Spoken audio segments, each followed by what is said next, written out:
Coming to the topic, Laxman గారు, ఇవాళ తాడేపల్లిగూడెంలో TDP Janasena భారీ బహిరంగ సభ, తెలుగు జన విజయకేతనం జెండా, ఆ పేరు కూడా పెట్టారు చాలా ఆర్భాటంగా. నాకు ఎందుకో అచ్చం ఇది రిజంబుల్ అవుతుంది ఆయన యువగళం కంక్లూడింగ్ సభ ఉంది చూసారా, అక్కడ విజయనగరం జిల్లా భోగాపురం దగ్గర పెట్టారు.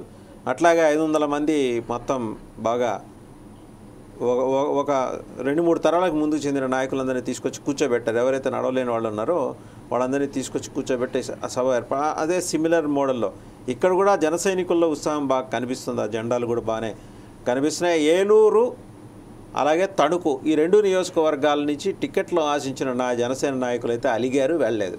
ఏమంటారు? ఇప్పుడు జనసేన పార్టీ నాయకుడికి అంటే పవన్ కళ్యాణ్కి అసలు చంద్రబాబు నాయుడు గారి మనస్తత్వము, ఆయన తీరు ఎలా ఉంటుందో ఇప్పటికీ తెలుసుకోలేకపోతున్నాడంటే నాకైతే ఆశ్చర్యం వేస్తుంది. స్నేహం చేసిన తర్వాత అయినా తెలుసుకోవాలి కదా ఏం జరగబోతుంది అని. ఇప్పుడు పోనీ ఎవరో ఏదో మనము మీడియా వాళ్ళు మాట్లాడుకోవడమో లేకపోతే స్క్రోలింగ్లు రావటమో ఏదో చేశారంటే అది వేరే విషయం. ఆయనే స్వయంగా 3వ వంతు సీట్లు మాకు తీసుకుంటున్నామని చెప్పాడా లేదా? 3వ వంతు అంటే 58 సీట్లు రావాలి.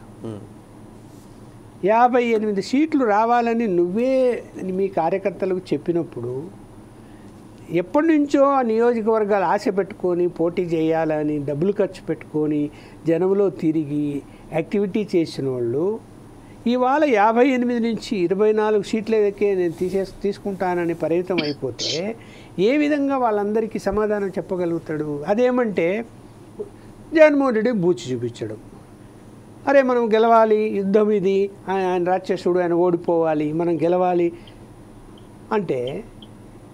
ఇప్పుడు నువ్వు రాజకీయ పార్టీ పెట్టిన తర్వాత నీ పార్టీ అభివృద్ధి కూడా ఇంపార్టెంట్ కదా. జగన్మోహన్ రెడ్డి ఓడిపోలే, ఓకే, నీ పార్టీ కూడా అభివృద్ధి చెందాలా లేదా? చెందాలంటే ఎలా చెందుతుంది? 24 మందితో 175 సీట్లు ఉంటే ఇక్కడ పోనీ ఆ 24 సీట్లలో కూడా వివాదాలు ఉన్నాయి. తర్వాత వాళ్ళేమో 94 ప్రకటించేసి వాళ్ళు కూర్చోరు. ఇప్పుడు మీరు 24 ప్రకటించి వాళ్ళు 24 ప్రకటించింటే అది వేరు, వాళ్ళు 94 ప్రకటించి కూర్చున్నారు. మీరు 5 సీట్లలోనే ప్రకటించారు. అంటే మీ పార్టీ బలహీనంగా ఉంది అన్న సిగ్నల్ జనం లేకపోతుంది కదా. నేను బలహీనంగా ఉందని నేను అనను, కానీ సిగ్నల్ పోతుందే లేదా బలహీనంగా ఉందని? అటువంటి వాతావరణం ఉన్నట్టు జనం అనుకుంటారు కదా.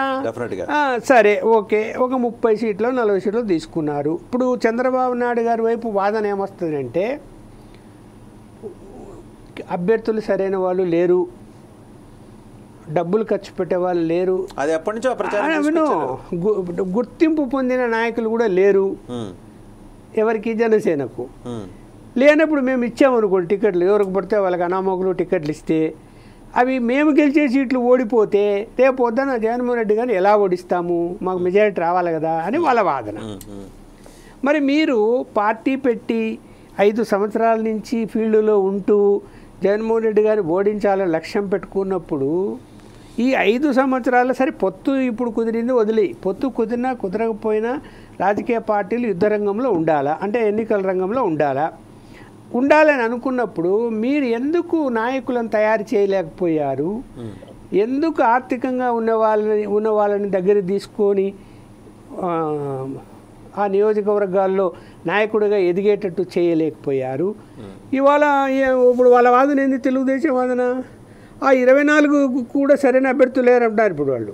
ఎందుకు? మీరు 5గురినే ప్రకటించారు కాబట్టి. డెఫినెట్గా. మరి ఇలాంటి పరిస్థితుల్లో రేపొద్దున బీజేపీ ఒకవేళ పొత్తు కుదిరితే వాళ్ళ 10వ పరకు వాళ్ళు తీసుకుంటారు కదా. వాళ్ళు తీసుకున్నప్పుడు తీసుకోగా మిగిలిన మళ్ళీ టీడీపీ తీసుకుంటారు కదా. తీసుకున్నప్పుడు ఓకే, రేపు టీడీపీకి ఒక అబ్జల్యూట్ మెజారిటీ వచ్చిందనుకోండి, జనసేనను బీజేపీని లెక్క పెడతాడా చంద్రబాబు నాయుడు గారు? లెక్క పెడతారా? గతంలో బీజేపీతో పొత్తు ఉండి 2014లో బీజేపీకి సంబంధించిన 2 మంత్రులు ఉన్నా నాకు స్వయంగా ఒక మంత్రి ఏం చెప్పాడంటే క్యాబినెట్లో ఇదిగో ఇది చర్చిద్దాము, ఈ ప్రజాకు సంబంధించిన సమస్యను ఒక నిర్ణయం తీసుకుంటామనే ప్రస్తావన చేస్తే ఇప్పుడు కాదు తర్వాత మాట్లాడదామని మా నోర్లు మూయిస్తాడు తప్ప అక్కడ లోపల కొట్లాడడానికి మేము ఇద్దరమే ఉంటాం కాబట్టి ఆ ఇద్దరులో ఒకరు మళ్ళీ చంద్రబాబు నాయుడు గారి ఫేవర్, ఒక ఆయన అగెనిస్ట్. అంటే ఆయన చంద్రబాబు నాయుడు గారు ఆదేశాల మేరకు బీజేపీలో ఉన్న వ్యక్తి కాబట్టి ఇక్కడ ఏంటి, అక్కడ పొత్తు ఉన్నా కూడా బీజేపీ వాళ్ళు చెప్పినటువంటి ఏది కూడా జరగలేదు, అలా డామినేట్ చేశారు.